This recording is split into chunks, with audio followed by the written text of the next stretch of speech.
Hello guys! Magandang hapon sa inyo lahat. This is your guys Pamasagli channel.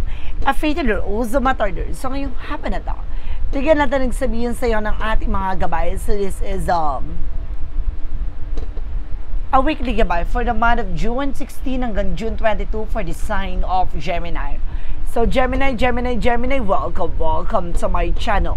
Ano kayang messages, advices, and spirit guides ang ating masasaga for today's video? Kanina kayang energy or kaganapan sa buhay ng mga Gemini ang ating makakagilap. So guys, this reading is a general reading lamang nila at makaka-resonate. Kunin lamang po ang makaka-relate sa inyo and comment down below kung kaninong energy ang ating nasagot. Because don't forget to like and subscribe my channel and hit notification bell for more videos update. Kasi maraming salamat po sa mga walang sawang pagsuporta sa aking channel, lalo-lalo na ang skip ng ads away pagpalaing kayo ng Diyos at may kapal, siksik liglig na guumapaw, nabiyayang manumbalik sa inyo. So let's see guys, what is the messages, advice sa ng ating angel spirit for the sign of Gemini. So let's see and watch this. Angel Spirit Guide, please give me information paano kayo sabihin sa ng ating mga baraha for the sign of Gemini. So there's something that's our moment for immediate changes. Now guys, unti-unti na raw na magkakaroon ng pagbabago sa buhay mo. Now may mga part dyan na maaaring masira, na maaaring mawala, na alisin sa buhay mo. Now this is something a major changes, kaya maghanda ka. No, this is something the King of Cups. Now there's something devoted sa for the person na maaaring may sumusuporta sa iyo at gumagabay sa iyo. And because there's something that's Knight of Pentacles, now you have a potential for something success, abundance, na maaaring magiging masaganang pamumuhay mo dito. Magiging maganda na talaga daloy ng iyong buhay. Hanap buhay. No, some of you guys, nakaranas ka ng something bankruptcy. No, this is the moment na magginabayan ka at pinroteksyonan ka at ngayon na magkakaroon na ng kasaganahan sa buhay mo. And there's the Four of Cups. No, just reevaluate or analyze. May mga bagay na kailangan mo munang pag-isipan. No, liwanagin, unawain, klaruhin. No? Hindi pwedeng ura-urada, bira-birada. No? Kailangan mo munang pag-isipan. No, there's the full card for leap of faith. Magtiwala ka sa tamang proseso. No, wag kang pala desisyon. No, himay-himayin mo muna lahat ng eksena. Kung alam mo mayroon ka ng kasiguraduhan dyan, ilaban mo. And there's a Seven of Swords with the sneakiness. Now, there's a lot of cheating lying on you. No, ibig sabihin dito maraming mga bagay o sikreto sa likod nito, kaya kailangan maging no? Handa ka at kailangan alamin mo ng buong katotohanan. Let's see what is the Tower moment. The Tower moment represent with a Knight of Cups. There is something an offer, proposal. Now, there is something high level of commitment. Na mayroon talaga ditong ikakasal na magkakaroon ng panibagong eksena, relasyon. Now, what is the King of Cups? Represent with a Four of Pentacles for saving money. So, proteksyonan, pangalagaan mo yung grounds mo dito, even your territory. No, kailangan proteksyonan, pangalagaan mo kung ano man yung mga bagay na meron ka. No? Huwag ka masyadong magmadali. Kumalma ka. What is the Knight of Pentacles? Represent with a Six of Swords with the transition. Unti-unti ka rin dyan makakalaya sa hindi maganda sitwasyon. Muli ka rin makakabangon, makakawala at makakalaya. No? Magiging maganda na rin ang hanap buhay at negosyo mo. No, and there's a Eight of Wands, no, with a past communication and past movement. So some of you guys, no, bibilis ang takbo ng sitwasyon, transaction, communications, pero kailangan maging aware. No, there's a lot of troubles, adventure, pero kailangan pag-iisipan. No, kailangan unawain mo yung pinakamagiging outcome or possibilities. What is the Full card? Representative is a Wands. So there's something, a new project, a new plan, so new a business venture rather, no? Maaring nasa tamang proseso ka, no? Ano man yung mga bagay na gusto mo, maaring masisimulan mo na, no? Magkakaroon na ng panibagong eksena. What is the Seven of Swords? Represent with a magician, no? With a manifestation. No, naman yung mga bagay na pangarap mo, maaaring may sa katuparan mo to. No, sa likod ng misteryoso at sikreto, lahat ng bagay nito ay mapapasayo. No, what is the Tower moment? Because the Knight of Cups. Represent with the Seven of Pentacles with a harvest moment. No, aani ka na. No, kumbaga makukuha mo na yung mga bagay na what you deserve. Yung matagal mo nang hinintay, matagal mo nang pinangarap, matagal mo nang inaasam, unti-unti mo nang matatamo ito. And there's a Ten of Wands, something releasing for verdad. So, pakakalaya ka na. No, sa mga struggles, obstacles, suliranin pagdating sa finances mo. No, ngayon mas mo protection at pangangalagaan mo na. May nasense ako dito na ancestor guides na gumagabay talaga sa'yo, especially sa finances mo. No, maaring kung may negosyo ka, lalago na yan, lalakas na yan. No, kung may business ka, may trabaho ka naman guys, no, kumbaga gaganda na ang pasok ng trabaho mo dyan, no, magiging maganda na ang kalagayan mo dyan, maaring magkaroon ng promotions, and this is something that I for lesson learned, just a lesson, no, a lesson learned. Matuto ka na, no, from the past, no, ano man yung mga bagay na pinagdaanan mo pa na hindi na mabalik at maulit yung ganong senaryo, kailangan mong pakakatandaan. Anong kamalian, kabiguan na nagawa mo, no, ay maaaring isang aral na kailangan mong pakakatandaan, na para hindi na maulit pa, no, at unti-unti ka nang makabangon dyan sa nangyari sa'yo at may potential ka para maging masagana ang buhay mo. And this is something the lovers, especially with the love life. So some of you, kung mayroon kang karelasyon, maaaring magkita na kayo ulit, or maaaring magkaroon na high level of commitment, magsama na kayo, or some of you naman, no, mayroon taong darating. No, there's something phone call and messages na mag-o-offer ng love. Pero kailangan mo pakakatandaan. Ano man yung nangyaring kabiguan, para hindi na maulit-ulit yung ganong senaryo at nangyaring ganong pangyayari sa buhay mo, ay kailangang matuto. Kilalanin, unawain, and of course, busisiin na mabuti, no, para walang aw sa paw. Additional messages. And of course, there is something, guys, with the Queen of Pentacles, with something practicality. No, this is something a maturity pagdating sa paghawak ng finances. No? Paghawak ng business, paghawak ng trabaho, no? Kumbaga, marami ka na natutunan diyan, marami ka na nalaman, no? Gusto mo nang palawakin palalo, no, ang iyong kaisipan, no? Bumuo ka ng mga plano na alam mo kung saan ka lalago at lalakas. Additional messages. Represent with the Death card. No, there is something ending in your beginning. Now, some of you guys na may mga bagay na tatapusin na talaga. Na may mga bagay na wawakasan na talaga. Na unti-unti na magbabago ang sitwasyon mo, unti-unti na magbabago ang kalagayan mo. No, gaganda na rin ang sitwasyon na kinasasadlakan mo. Now, what is the outcome? What is the additional messages for the outcome? For the outcome, there's a Hermit card. No, spiritual enlightenment. No, lahat ng bagay na ito ay maaaring magliwanag sa'yo. Linawin, ano ba talaga yung purpose mo sa buhay? Ano ba talaga yung gusto mong mangyari? Na lahat ng bagay na pinaghirapan mo, makakamtan mo ito. Now, with the power of God. Now, and there's something that's Ten of Pentacles. Now, magkakaroon ka ng long-term success and long-term investment. Now, financial security. Sa likod ng mga pinagdaanan mo, sa likod ng mga naranasan mo, ito yung bagay na kumbaga regalo sa'yo ng ating pang may kapal. Now, napuproteksyon at papangalagaan ka at lalago na ang iyong mga pinaghirapan. And this is something that harvests. No, there is a lot of unexpected moment. No, matuto ka na, may mga hidden agenda dyan.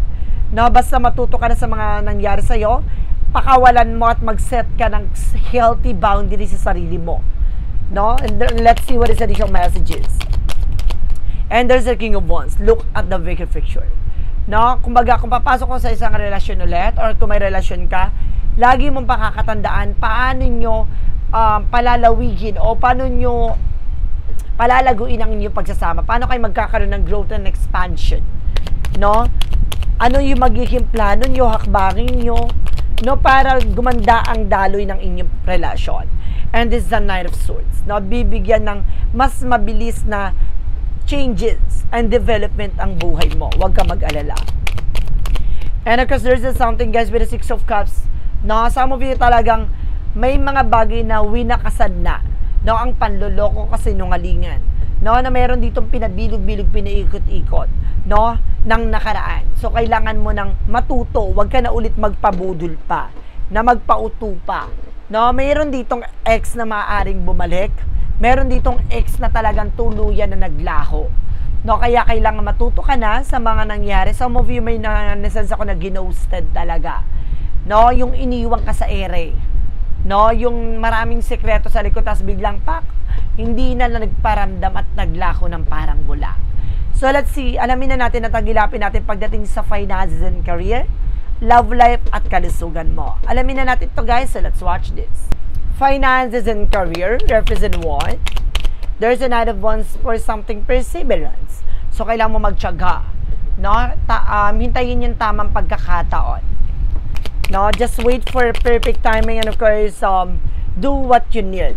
No? And of course, there's something that's Devil card. No? Sa likod nito, maraming mga taong naiinggit. Na maraming taong gumagawa ng hindi maganda against sa'yo, especially sa negosyo mo at sa trabaho mo. There's a King Man, you're feeling stuck kaya nakakaranas ka ng pagtumal, no, pagbagal, no? At some of you lutang ka pa, masakit ang ulo mo, no? Minsan pumipitik na lang siya some of nowhere. At may mga part na nangangalay ang mga kamay mo or mga braso mo. And there's an Ace of Cups dahil sa inggit, no? Dahil sa selos. No, meron dito naman guys na meron ditong related about sa selos at inggit sa'yo. And there's the Moon card with the truth reveal. Ilalantad lahat ng katotohanan, no? Kung bakit nararanasan mo ang financial difficulties or something financial crisis or either pagbagsak ng negosyo mo. There's the Emperor. Maging mature ka. No, there's a lot of evil eye. Nasense ko dito maraming evil eye sa paligid mo. No, maging mature ka, wala ka dapat kumbaga ino-openan or sinishare ng information, no, dahil maraming tao sa paligid mo na naiinggit sa'yo, hindi natutuwa sa success na tinatamasa mo or sa ginagawa mo. Pagdating naman tayo sa love life, so there's a Two of Cups with a partnership. So some of you guys may partnership talaga dito, no, magiging maayos na ang iyong pagsasama relasyon. And there's a Four of Wands, no, kakantong to with a higher level of commitment. Maaaring ikasal ka, magsama kayo, lumago ang iyong relasyon, and this is something, the Seven of Wands, that you are being protected together. No, ngayon po protection at papangalagaan mo ng isa't isa, or maaaring papangalagaan niya ang relasyon nyo. And there's a Three of Wands, the waiting is over.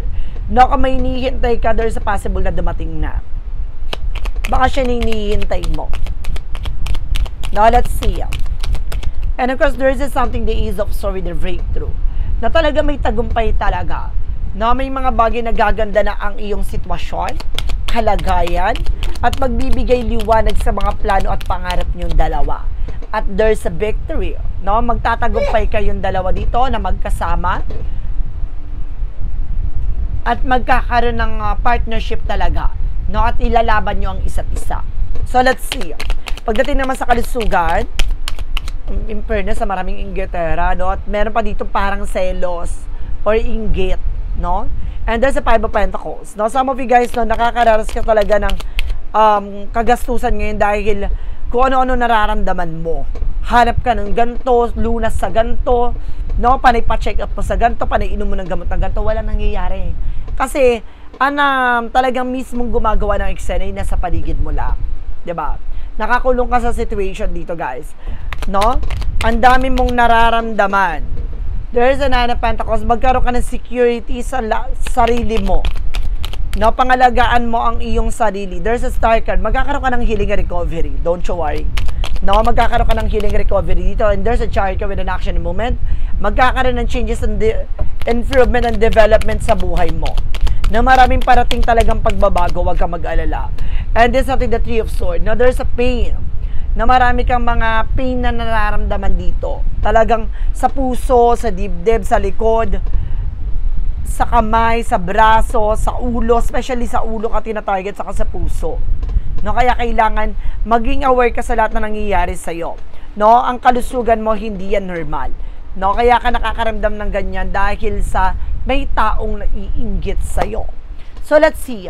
Hagilapin na natin at alamin na natin with the magical fairy messages, advices, and of course, pick a card, yes or no. No? And of course, kung bago ka sa channel ko, papaliwanag ko lang ang pick a card, yes or no, pwede ka magtanong. Isa lang ang magiging sagot dyan, 1, 2, or 3. No? Pipili ka lang ng isa dyan. Then of course, comment down below kung anong number na pili mo para malaman natin anong magiging eksena mo sa sagot mo. No? Sa number na napili mo. No? Sa sagot na gusto mong malaman. So let's see, what is additional messages with an angel spirit? So let's watch this. Okay. With the magical fairy messages to represent what? So there is something, guys, with a be yourself. No? Maging totoo ka sa sarili mo. Kung ano yung nararamdaman mo, spread it out. No? Huwag ka magpanggap. No? Huwag mo itago. And of course, your wish is granted. So matutupad talaga yung mga pangharap mo. Kumapit ka. No? And there's something easy does it. Stop trying so hard to control the situation. No? Huwag mong pilitin isang bagay na alam mong hindi pa hubog. No? Hindi pa ready. No? Hindi ka pa handa sa lahat ng eksena. Kumalma ka. What is the yin and yang oracle card represent what? For yin and yang oracle card represent with an autumn, with a harvest moment. Talaga may pag-ani. No? Ano man yung mga bagay na pinaghirapan mo, makakamtan mo talaga yan. No? Makukuha mo talaga yan, matagal mo nang gusto mangyari. There's a lack and doubt. Alisin mo lang yung pag-aalinlangan at pagdadalawang isip. No? Isa yan sa magiging blockages. No? Or negative traits para hindi mo makuha yung mga bagay na gusto mong makuha or malaman. What is the synchronicities? Represent with an healing. So, double clarification, guys, na magkakaroon ka talaga ng healing, recoveries. At the same time, this is something with a gratitude. Just being thankful sa lahat na nangyayari sa buhay mo. No, there's something a life purpose or God purpose. Now, what is the romance angel for a mystic love oracle deck? And represent with a signing for love. Na may senyalis talaga na ang pag-ibig talaga ay mamumutangi sa lahat. No, mananalo ang pag-ibig. Sinasabi lang sa'yo dito na may mga meaning talaga na ibinabahagi sa'yo. No, na parang, ano man yung nangyari, ay kailangan mong ilaban kung ano man yung mga bagay na dapat mong ilaban. Ang pagmamahal. And there's a promise. No, may mga pinangako dito na maaring unti-unti nang magbago. No? Unti-unti na mag-iba. What is an angel's number? Represent what? Angel's number represent with a 1551 with a hold your vision. Napangawakan mo. Kung ano man yung mabagay na nakikita mo. No, nararamdaman mo. Focus on the good things and maintain your concentrations on the outcomes you desire. It's time to put your faith and it's time to into your idea and pursue your goals with your with all your might. You're such a beautiful and courageous and have brave spirit. So palaban ka, no? Kumbaga, alam mo sa sarili mo yung nilalaban mo. Kaya kailangan ko ano man yung tumatakbo sa utak mo, ipagpatuloy mo yan, no? Gawin mo yung bagay na karapat dapat para sa iyo, no?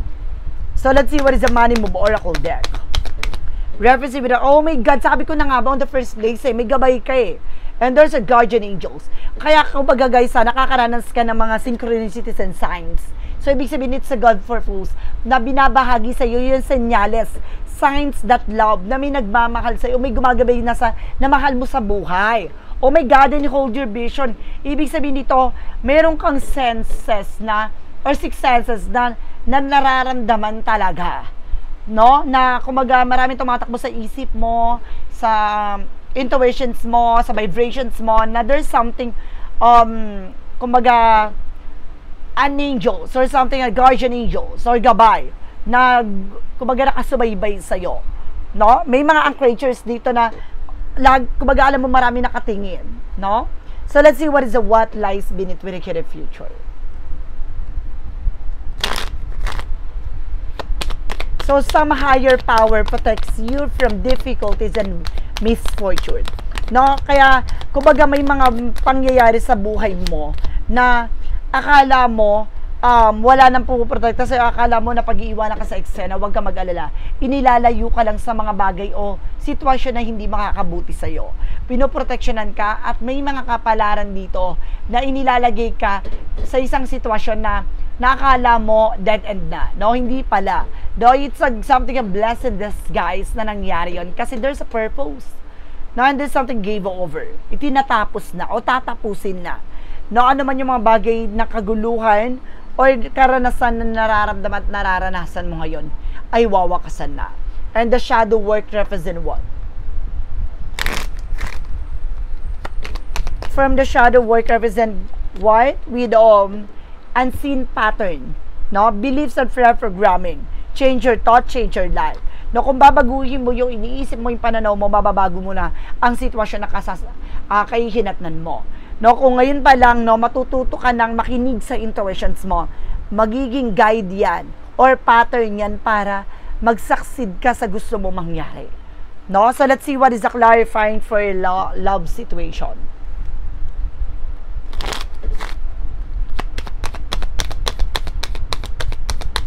Clarifying for a love situation represent with a delicate dawn. From fragile beginning, nurture growth and hold into a promise of hope.